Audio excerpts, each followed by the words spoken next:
Hi guys, hope you are having a sunny day today. I'm back with 3 new stories for you. Let's go to the first one, about OP's parents, who are divorcing over gift OP gave to her dad as a birthday present. How crazy is that? Enjoy the stories, guys, and don't forget to like and subscribe. And of course, don't forget to leave a comment. Recently, my dad celebrated his 60th birthday. He's always wanted a man cave, so I had a friend take a prefab shed, fully outfitted, and bring it during the party. My dad loved it. My mom did not.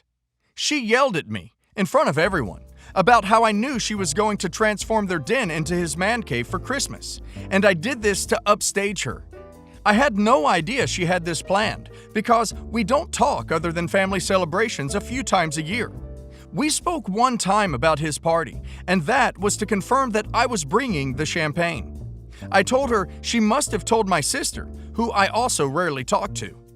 She began screaming and crying about how I've always been a horrible daughter, how much she regretted having me, how my sister is her favorite, etc. To be honest, at this point I tuned her out because I've heard it all before. I walk away. She follows me.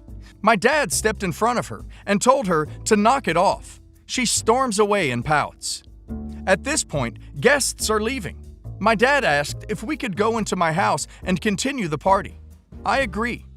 We began loading the food in my truck. My mom throws his cake on the floor. We go around her. My sister gets in my face about how I ruined the party. I tell her to back off. Also a drama queen. Then my mom storms over to us and yells at me for being mean to my sister. I ignore her and continued packing the food. My mom gives my dad an ultimatum: either stay or leave for good. My dad packs several suitcases, asks my friend to transport his man cave to my house, and tells my mom he'll be back for the rest of his things later. My mom is crying and my sister consoles her. We leave. We continue the party at my house and have a good time, despite everything that happened. After the party, I apologize to my dad. He tells me I have nothing to apologize for. He and my mom have been having issues for a few years now, and this isn't about me, so stay out of it. I tell him he can stay in my guest room for as long as he needs. He happily accepts. It's been 3 weeks. My dad has essentially moved in. I don't mind. My dad is cool. Plus, I feel guilty since his leaving is my fault. About a week ago, I asked my dad if he has spoken to my mom. He answered no, and he doubts if he will anytime soon since she leaves him such angry messages. I asked him if he wanted to work it out. He told me he's not going to discuss it with me since I'm his child, not his friend. Fair enough. Last night, I overheard him ask his poker friends for a good divorce attorney in case he leaves her for good. He doesn't see the point of marriage counseling. That he's felt better than he's felt in decades being away from her. I feel really guilty. I didn't mean for any of this to happen. What should I do? Should I stay out of it like my dad told me to? Should I try to intervene at this point? Any and all advice is welcome. Thanks. I want to clear up a few things. I didn't just decide to put a man cave, man shed in his backyard on a whim. A few years ago, he cleared some space in their backyard for a man cave or shed. He told me one day he would get one and make it his own. I rarely go to their house, but the last time I did, for Easter, I saw my dad looking at the space. I figured it would be cool to get him his man cave, since I knew he would never have done it for himself. I don't feel guilty anymore. None of this was my fault, and their separation was bound to happen. There are things that happened in their marriage that I don't know about, and don't want to know. That has caused this. Things became very clear that I have normalized my mom's and sister's behavior. It's a wake-up call that not only do they need help, but I do as well. I wasn't purposely listening to my dad's poker night. I was bringing them some more beer and hot wings and overheard what he said. I would never spy on my dad. That's not cool. My dad is not a selfish D. He's a man who was finally fed up with his wife and given an ultimatum to stay or go. He chose to go. A family member sent the video of my mom's meltdown. I watched it. It was insane. It confirms my decision to not have anything to do with her other than family events like funerals, reunions, etc. OP should not feel guilty or blame herself. OP's father would be leaving someone who is obviously toxic. Why would OP feel guilty about that? OP's birthday gift didn't cause this. This has been building for a while. I think OP's gift was nothing more than the final straw. Also, I can't imagine something more horrible than a mother saying all these things to her daughter. It is heartbreaking. Some backstory. My wife and I, both late 30s, are a couple since high school, married for 15 years, and have a son, 5. She had always had bad anxiety, and we decided she can stay home pursuing her hobbies and doesn't need to work if that makes her feel better. Since rent, household helpers, and bills are expensive, I needed to make some sacrifices and take a job as a cross-country truck driver. The pay is okay, but I'm home just for 2 or 3 days per month. All of this becomes relevant later. Earlier this day, I managed to take vacation days from 12/25 until New Year and wanted to surprise my family. When I came home, my wife acted annoyed, like I'm some uninvited guest and I've brushed it off because it may be just holiday stress. Everything seemed off, and then I hear my son talking to himself. Last night, I saw Mommy kissing Santa. I took it as a subtle hint for cheating, since I'm treated more like a roommate instead of a husband, if you know what I mean. Like an hour ago, we went out to eat with our parents. Kiddo stayed home with the nanny. We have a family tradition about saying what we're thankful for. And when my turn came, I couldn't hold back and said, "I am thankful for my son telling me you've cheated." And then the screaming came. Apparently, it's my fault she didn't work even a day in her whole life, doesn't have a driver's license, can't cook, doesn't know how to hold a broom, or have any useful life skills. Nothing about the cheating allegation, though.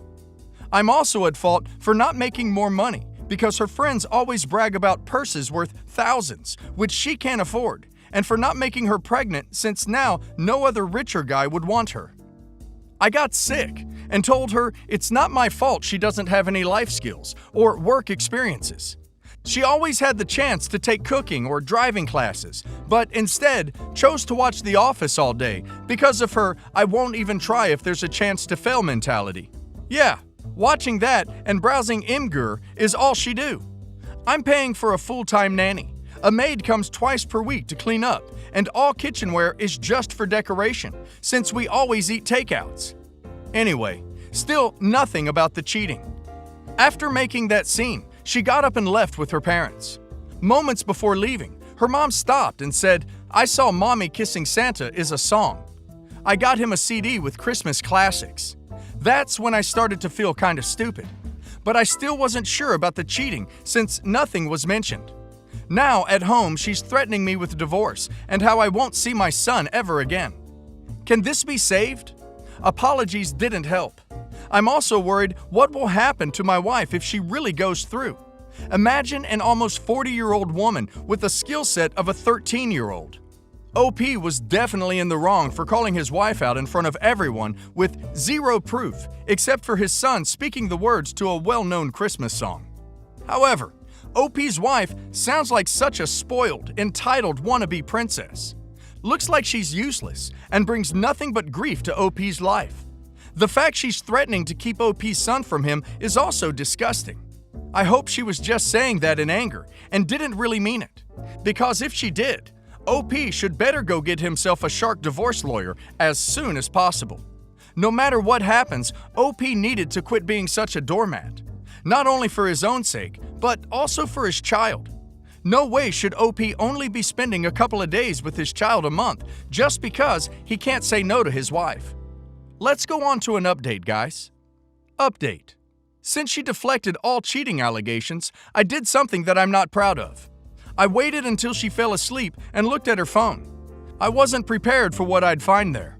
She's basically in a full-blown 2-year relationship with some other guy. No, it's not Santa. Got him even saved as Bay Hart, while I'm just M. There was also a Facebook account with her middle and maiden name that I've never heard of, listed that guy as in a relationship with her, and both of her parents are added. I guess it means they knew. There's also absolutely no mention of our son or me, like we don't even exist. I've already talked to an ex-classmate who happens to be a real estate attorney, and he gave me some contacts. Let's hope for the best. Funny how a random song made me find out something I'd never expect. I'm not sure what to do. My sister-in-law is a really nice person, but she's not what anyone would call smart, by any stretch of the imagination. She's also not scholastically inclined, which is a problem. She started university at 18, but quickly failed out and spent time doing nothing. She started at community college, where she was an okay student, then transferred to state college, where she's a solid C+, B- student. She graduates in the spring. She's been trying to figure out what career she wants to go on to, and she came to me last summer and told me she wanted to be a trial lawyer or some sort of attorney. I was positive and gave her the generic "you go girl" line. I thought she'd research it, realize how much work it was, and drop it. She took the LSAT and tried to up her GPA and applied to literally dozens of schools, all very top-tier schools. She applied long in advance of their deadlines and submitted paperwork pretty quickly. Many of the schools got back to her quickly. It's clear she wasn't even competitive, as rejections took days. One case was less than a couple of days. She was devastated. She called me and asked what was wrong and to help her evaluate her applications. Her letters are pretty much garbage.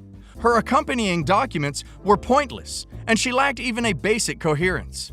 Her LSAT scores are way below competitive, even for the bottom tier of schools, and her GPA is probably a solid C. Here's the thing. Even if she can find some sort of non-ABA approved school or some sort of for-profit law school, she's not going to do much with it. Law is saturated. The fact that I landed something is a testament to luck and not necessarily anything else. I had really good grades and worked hard, but there are others who also did and are selling insurance and financial plans to retirees. My sister-in-law doesn't have the knack for studying. She doesn't enjoy reading and is paralyzed by speaking in public. She's a very weak student in general, but desperately wants to be a criminal prosecutor like she sees in TV. For Christmas, her parents paid for a private LSAT tutor, and it isn't helping. She's averaging test scores in the mid-130s. Even if she can get to 150, it's a long shot. She's already saddled with debt, and this is just prolonging a problem. Normally, I have no problem watching people implode from a distance, but my sister-in-law keeps asking me to be frank with her. Her parents have asked me to be on the level, and my wife thinks I am keeping something.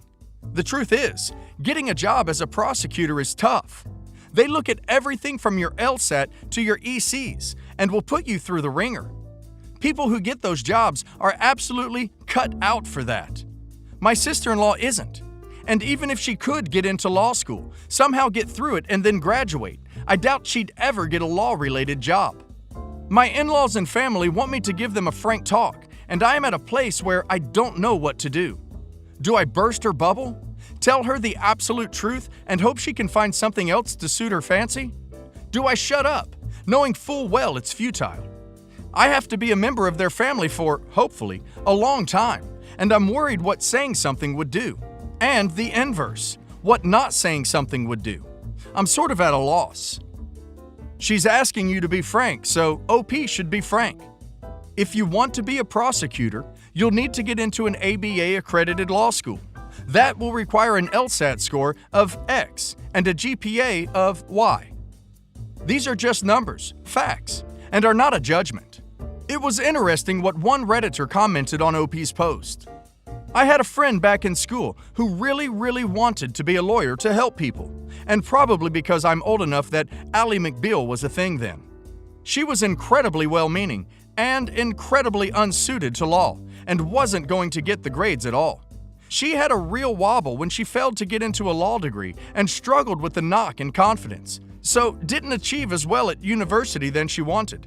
We lost touch until a few years ago when I bumped into her. She had become an extremely well-respected welfare advisor who I met up with through my charity work in that field. She'd taken her interest in legal wording, desire to help, and her level of comfort, and over the years had become exceptionally good at a job that fulfilled all her teenage ambitions, just from a totally different way of approaching it than being a lawyer.